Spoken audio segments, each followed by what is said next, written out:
We are on an international flight from Bangkok to the Emirates with Abu Dhabis Airline, Etihad.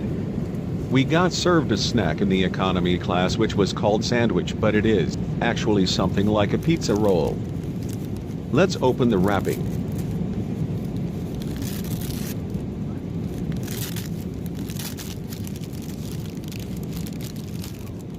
It is a sealed snack that is not fresh and the temperature is cold.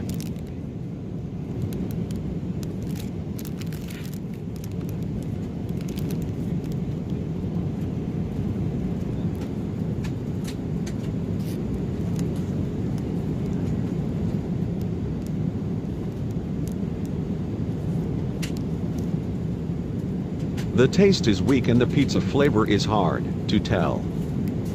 It is a very dry snack that is not really delicious. It might be more attractive if it got warmed up before serving it.